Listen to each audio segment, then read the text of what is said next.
श्री स्वामी समर्थ. नमस्कार, मी नंदिनी. माझ्या यूट्यूब चॅनलवर तुमचं खूप मनापासून स्वागत करत आहे. तुमच्या मनातील सर्व चांगले इच्छा स्वामी महाराज पूर्ण करो ही स्वामींच्या चरणी प्रार्थना करते आणि आजच्या व्हिडिओला सुरुवात करते. तत्पूर्वी तुम्ही जर चॅनलवर नवीन असाल तर चॅनलला सबस्क्राईब करा.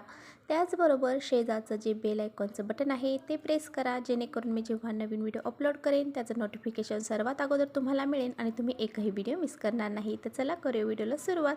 तर पहा, उद्या आहे गुरुपुरुषामृत योग. हा योग खूप दिवसानंतर आलेला आहे आणि या योगाच्या दिवशी आपल्याला खूप साऱ्या उपाय सेवा ह्या करायच्या असतात. आणि हा जो गुरुपुरुषामृत योग आहे तर हा वर्षातील शेवटचा योग आहे, म्हणजे ह्या वर्षीचा शेवटचा योग आहे.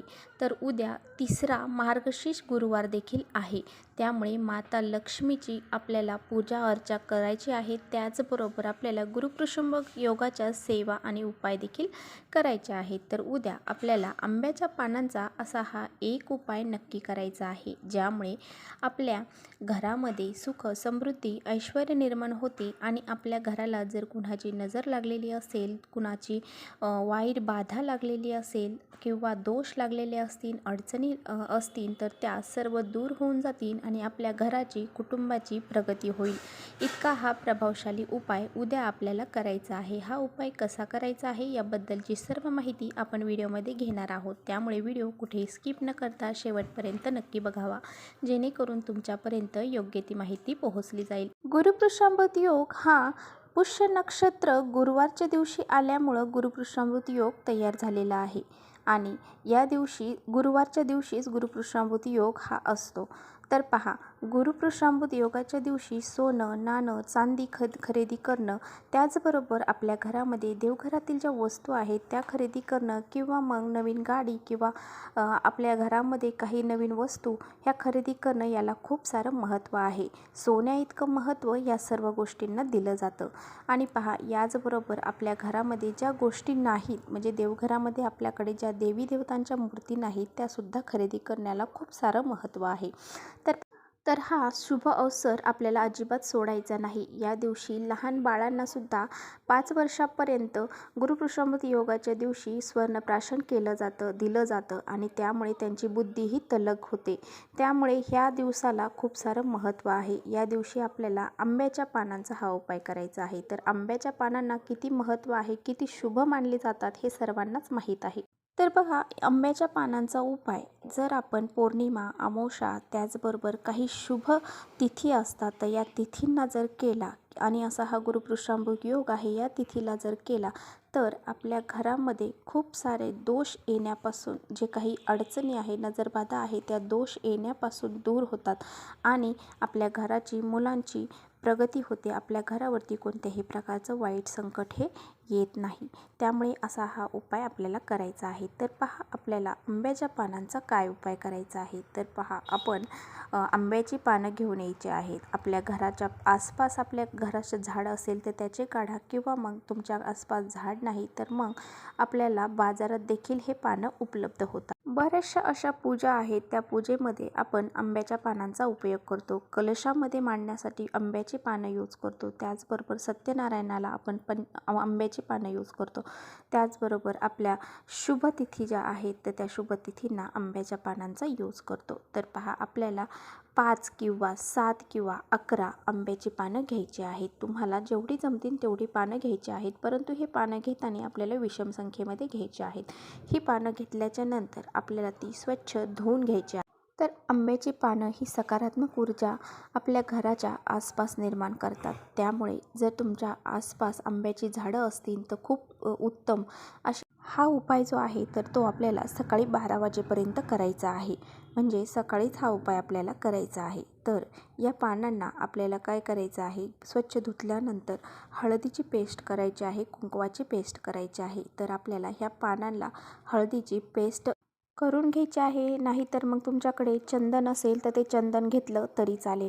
आणि ह्या चंदनाने किंवा हळदीने आपल्याला त्या पानांवरती स्वास्तिक काढायचं आहे. तर स्वास्तिक काढल्यानंतर आपल्याला काडीच्या साह्याने काढा किंवा बोटाच्या साह्याने काढा, जसं जमेल तसं आपल्याला प्रत्येक पानावरती एक एक स्वास्तिक काढायचं आहे. त्याच्या साईडने आपल्याला 2 दांड्या द्यायला विसरायचं नाही. त्याचबरोबर त्या स्वास्तिकमधल्या 4 बिंदू देखील आपल्याला द्यायला विसरायचं नाही. तर ते स्वास्तिक काढल्यानंतर आणि बघा हे पानं घेताना आपण स्वच्छ आणि व्यवस्थित पानं घ्यायची आहेत. तुटले फुटलेली कुठेही किडलेली पानं आपल्याला घ्यायची नाहीत. जर आपण अशी पानं वापरली तर त्या उपायाचा आपल्याला फायदा होत नाही. त्यामुळे चांगलीच पानं आपल्याला उपायासाठी वापरायची आहेत. आणि नंतर काय करायचं, आपल्याला प्रत्येक पान गाठ मारून एका धाग्यामध्ये आपल्याला बांधायचे आहेत. म्हणजेच त्याचं तोरण आपल्याला तयार करायचं आहे. आता बघा हे तोरण जे आहे तर ते आपल्याला आपल्या घरामध्ये मुख्य दरवाजा जो असतो त्या मुख्य दरवाजाच्या चौकटीला लावायचा आहे. ज्या घरामध्ये आपण दरवाजातून येतो जातो, दरवाजातून लक्ष्मी आपल्या घरामध्ये येतात, चांगली लोक वाईट लोक आपल्या घरामध्ये येतात, त्याच दरवाजाच्या मुख्य चौकटीला आपल्याला हे तोरण लावायचं आहे.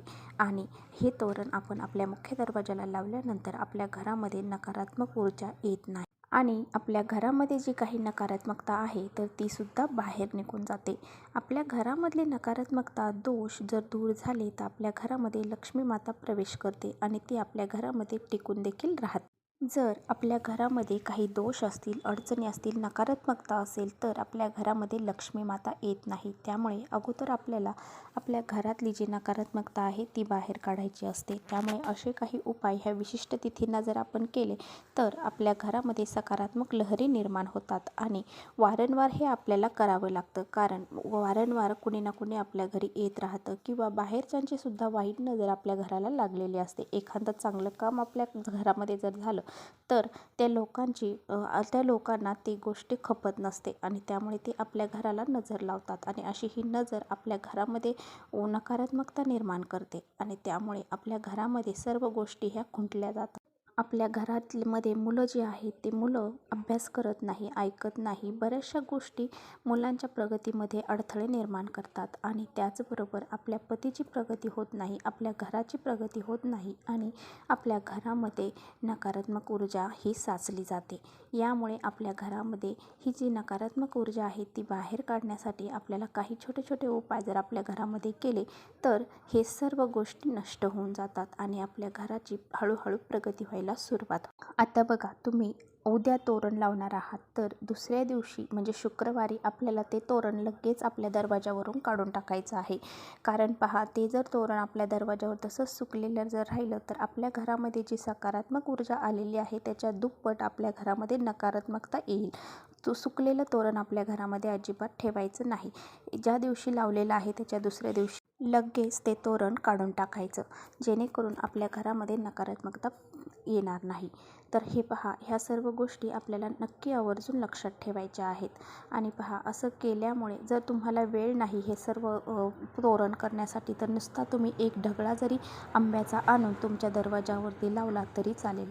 तर पहा, उद्या हा उपाय आवर्जून सर्वांनी नक्की करावा, जेणेकरून आपल्या घरामध्ये सर्व काही गोष्टी सकारात्मक घडतील. तर असा हा अत्यंत प्रभावशाली उपाय नक्की करा. तर चला इथेच करते व्हिडिओचा एंड आणि तुम्हाला जर नक्की व्हिडिओ आवडला असेल तर नक्की लाईक करा. चॅनलवर नवीन असाल तर चॅनलला सबस्क्राईब करा.